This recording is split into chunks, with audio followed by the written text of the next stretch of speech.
At 2 a.m., a young sailor steps onto a destroyer for the very first time. He's carrying a seabag, a stack of orders, and absolutely no idea what's about to happen. Within the next 48 hours, he'll get lost in steel passageways, sleep less than he thought possible, and discover that life aboard a warship operates by a completely different set of rules. Yet nobody cares where he came from, nobody slows down to help him, and if he can't adapt fast enough, he'll become a liability to the entire crew. This is what really happens during a sailor's first 48 hours aboard a modern destroyer. For most people, joining the Navy means months of preparation, recruit training, classrooms, qualifications, physical fitness tests, but none of those experiences truly prepare a sailor for reporting aboard their first operational warship. Destroyers are among the busiest vessels in any Navy. Whether it's an American Arleigh Burke-class destroyer, a British Type 45, or similar ships around the world, the reality remains the same. The ship never stops, maintenance never stops, training never stops, operations never stop, and for a sailor reporting aboard for the first time, every minute feels overwhelming. The first 48 hours are not designed to make anyone comfortable. They're designed to make sure they can survive. The experience begins before the sailor even steps aboard. Most arrive carrying everything they own in a few bags. The moment they cross the brow, the narrow gangway connecting the ship to the pier, they leave behind the familiar world. Immediately, they encounter the quarterdeck. The quarterdeck functions as the ship's front desk, security checkpoint, and command center all at once. Orders are checked, identification is verified, names are recorded, then comes the first realization. The destroyer is far bigger on the inside than it appears from the outside. There are multiple decks, hundreds of compartments, narrow passageways, steep ladders, watertight doors. Everything looks nearly identical. Many sailors become lost within minutes, and some accidentally walk into restricted areas. Others spend half an hour searching for compartments that are only a few yards away. What looked like a ship from the pier suddenly feels like a maze made of steel, and this maze is about to become home.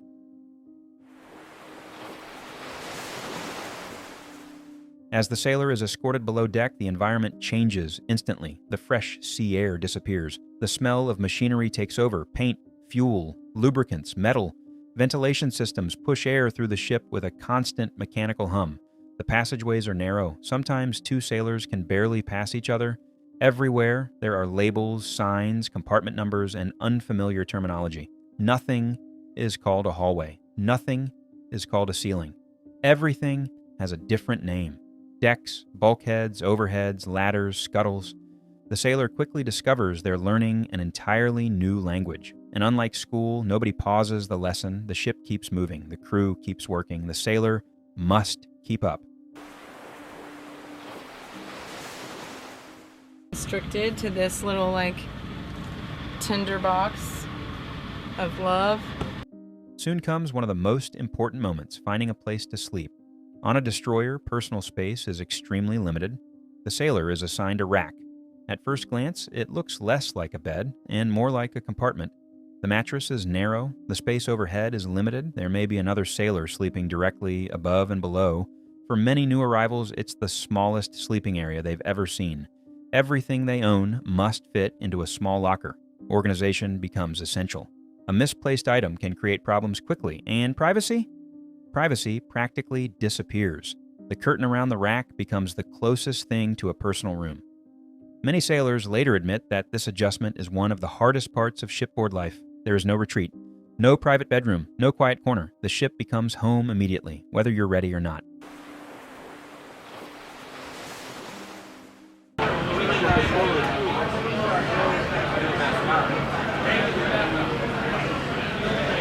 Eventually, hunger sets in.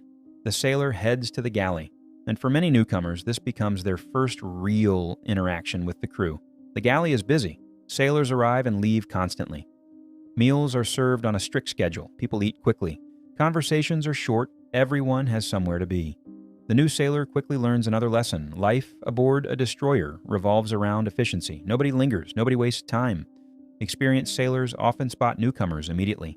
The nervous expressions, the confusion, the endless questions. Some veterans offer advice, others simply smile, because every one of them remembers their own first days aboard.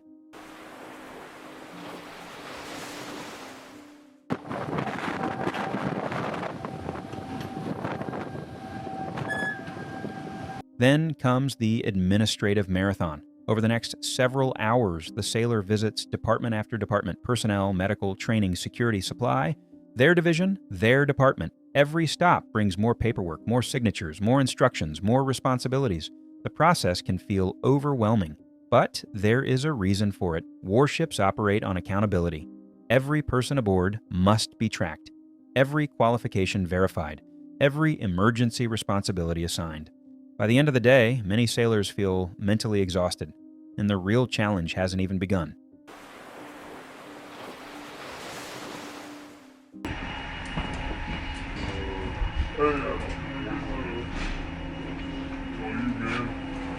Very quickly, the sailor discovers something important. A destroyer can be dangerous. Fire, flooding, electrical hazards, fuel systems, weapons, machinery. Every part of the ship contains potential risks. As a result, new sailors immediately begin learning emergency procedures, escape routes, damage control stations, emergency alarms, general quarters procedures. The amount of information is staggering. One former sailor described the experience as trying to drink from a fire hose. Information arrives faster than anyone can absorb. But aboard a destroyer, learning isn't optional. In a real emergency, seconds matter, and lives depend on everyone knowing exactly what to do.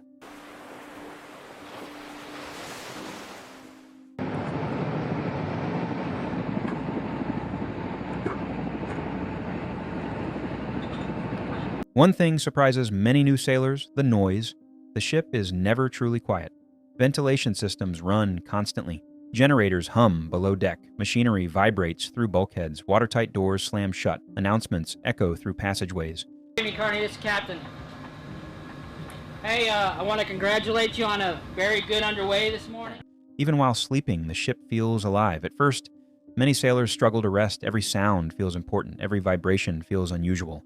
But over time, something remarkable happens. The noise becomes normal. The sailor learns to sleep through sounds that would keep most civilians awake all night. It's one of the first signs they're adapting. Perhaps the biggest surprise is sleep. Many civilians imagine ships operating on normal schedules. Destroyers don't. Operations continue 24 hours a day. Maintenance, training, security, watchstanding. The ship never rests, and neither does much of the crew. Some new sailors receive only a few hours of sleep during their first days aboard. Not because anyone is punishing them, because the mission comes first, always. Some sailors go to sleep only to be awakened for drills. Others must adjust immediately to unusual watch schedules. Days and nights begin blending together. Fatigue becomes part of daily life. Learning to function despite exhaustion becomes a critical skill. You guys to do, you step from that tower. By the second day, another reality becomes obvious. Nobody expects perfection, but everyone expects effort. Experienced sailors are constantly evaluating newcomers. Can they follow instructions? Can they stay calm? Can they learn? Can they be trusted? Trust aboard a warship is incredibly important. A destroyer functions because hundreds of people rely on each other. One person's mistake can affect everyone. This is why experienced crew members pay close attention to new arrivals. They're not looking for perfection, they're looking for potential.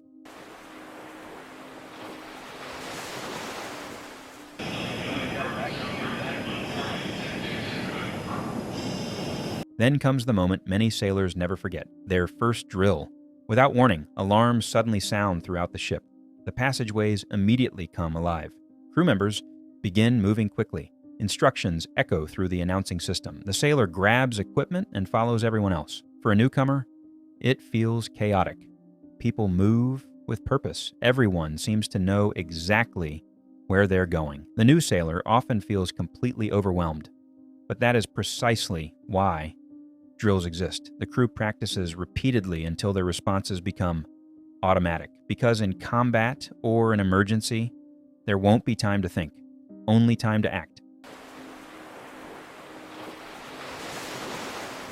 Down this bearing here, I might hear biologics, which is like... Soon comes the first watch assignment. This is often the moment naval service becomes real. Depending on their job, the sailor may stand security watch, serve as a lookout, assist with operations, or support other critical functions. At first glance, watch standing seems simple. Stay awake, pay attention, report anything unusual. But aboard a destroyer, every watchstander is part of the ship's defense system. One missed warning, one missed contact, one moment of distraction, the consequences can affect hundreds of sailors. For the first time, many newcomers realize something important. They are no longer trainees. They are responsible members of the crew.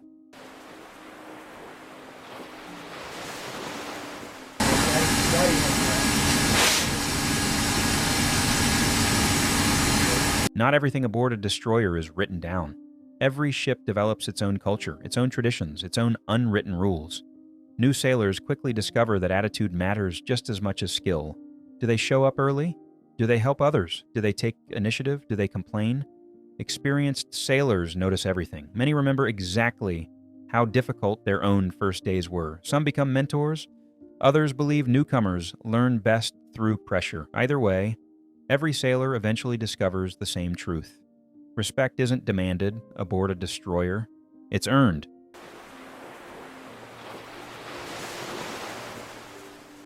Somewhere during those first 48 hours, something changes. Not suddenly, not dramatically, gradually. The passageways begin making sense. Compartment numbers become familiar. Faces become recognizable. The ship no longer feels completely foreign. The sailor starts finding destinations without asking directions. Tasks become easier. Instructions become clearer. The destroyer hasn't become less demanding. The sailor has simply started adapting, and that small change marks the beginning of something important. The transformation from newcomer to crew member. 48 hours isn't enough time to master life aboard a destroyer. It isn't enough time to learn every system, every procedure, or every lesson the sea has to teach. But it is enough time for something else. It's enough time for a young sailor to realize that they are now part of something much larger than themselves. For generations, sailors have stepped aboard warships carrying the same uncertainty, the same nerves, and the same questions. They arrived as strangers, they became shipmates, and many eventually became the people guiding the next generation through those same first steps. Years later, most sailors won't remember every form they signed or every compartment they got lost in, but they'll remember those first 48 hours, the exhaustion, the confusion, the pressure, and the moment they looked around the ship and realized, I'm part of this crew now. Because for many sailors, that's the moment their naval career truly begins. And it's a moment they never forget.